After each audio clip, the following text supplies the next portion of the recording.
Bonsoir, le président de la République vient de présenter ses vœux aux Français pour 2013. Les Français ont reçu ce soir les vœux d'un président qui écoute leurs attentes, leur dit la vérité et appelle à la mobilisation et au rassemblement de tous dans la bataille pour l'emploi. 3 mots caractérisent ces vœux: vérité, unité, volonté. Vérité sur la crise exceptionnelle que la France traverse, unité des Français pour redresser notre pays dans la justice, volonté forte du président et du gouvernement mobilisés pour le tout, pour l'emploi et la croissance. Mes chers compatriotes, fidèle à une belle tradition, je présente à chacune et à chacun d'entre vous mes vœux les plus chaleureux pour la nouvelle année.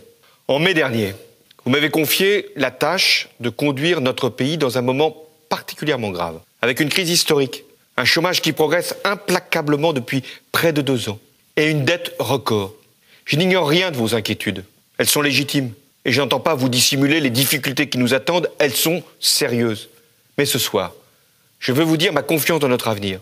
D'abord parce que la zone euro a été sauvegardée et que l'Europe a enfin mis en place les instruments de stabilité et de croissance qui lui manquaient.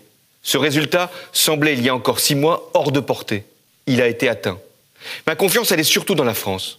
Je connais le talent de nos entrepreneurs, comme de nos salariés. Et donc mon devoir, mon premier devoir, mon seul devoir, c'est de faire que notre pays avance et que notre jeunesse retrouve espoir. C'est pourquoi j'ai pris, depuis mon élection, avec le gouvernement de Jean-Marc Ayrault, 3 décisions majeures. La première, le rétablissement de nos comptes publics, car je veux désendetter la France. Un effort a été demandé. Je sais ce qu'il représente après déjà tant d'années de sacrifices. Je vous assure que chaque euro prélevé sera accompagné d'une lutte drastique pour réduire les dépenses publiques inutiles. L'argent des Français est précieux. Chacun d'entre vous le gagne durement. Il doit donc être au service d'un État exemplaire et économe. La deuxième décision que j'ai prise, c'est le pacte de compétitivité. Car je veux redonner, dès 2013, des marges de manœuvre aux entreprises grâce à un crédit d'impôt de 20 milliards d'euros qui leur permettra d'embaucher, d'investir et d'exporter. Enfin, j'ai pris une 3e décision, maîtriser la finance. La Banque publique d'investissement que j'avais annoncée, elle est créée. La prochaine loi bancaire, elle nous préservera de la spéculation. Et la taxe sur les transactions financières sera enfin introduite au niveau européen dès l'année prochaine. Cette marche en avant ne s'est pas faite sans soubresaut ni contretemps, j'en conviens. Mais le calendrier que j'ai fixé, il est simple. C'est de faire les réformes maintenant pour sortir de la crise plus vite et plus fort. Ces décisions, elles étaient indispensables.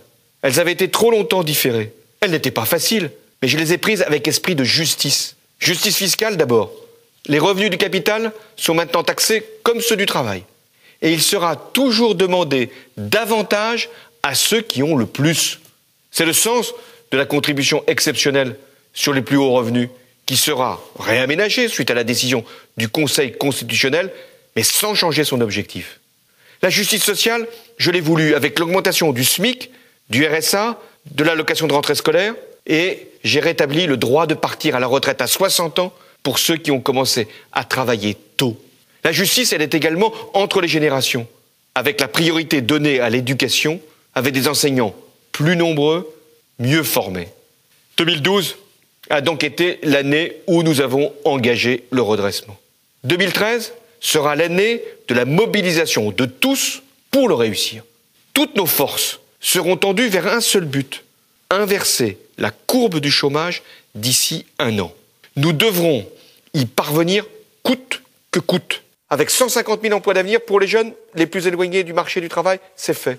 Avec les contrats de génération qui permettront de lier l'expérience du senior avec l'espérance du jeune. Ils prendront effet dès demain. Avec la formation professionnelle qui sera réformée pour accompagner prioritairement les chômeurs vers l'activité.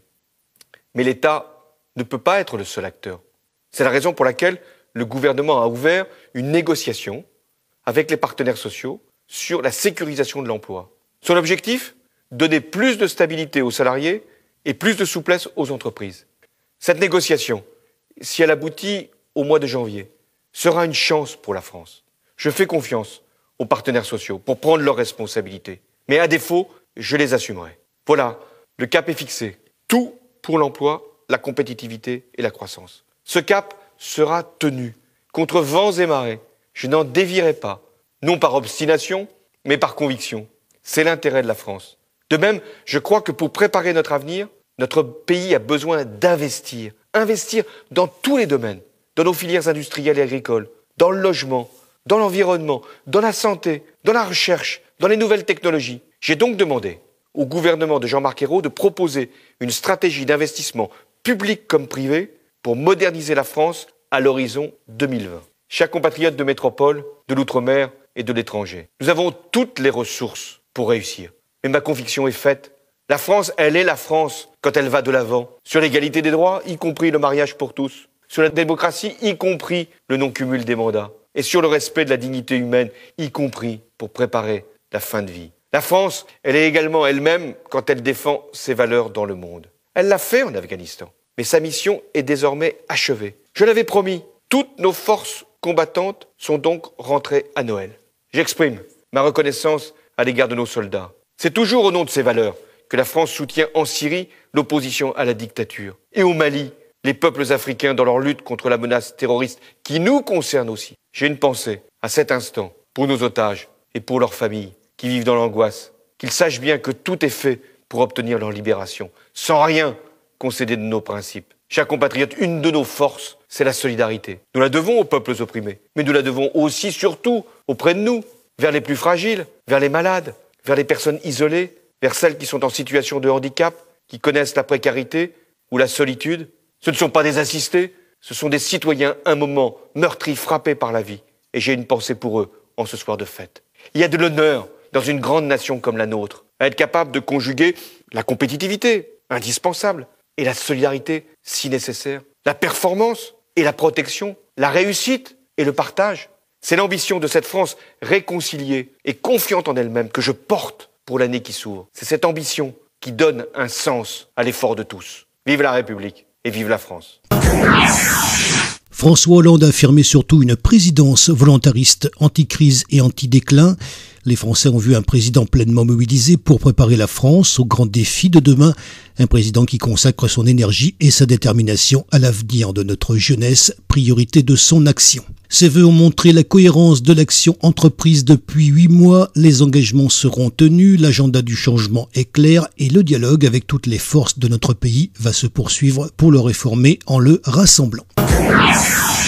Le podcast radio PS Toulon vous souhaite une très bonne année 2013. Retrouvez nos bulletins d'actualité sur la chaîne YouTube PS Espace Toulon et sur le portail www.lesud83fr/politique.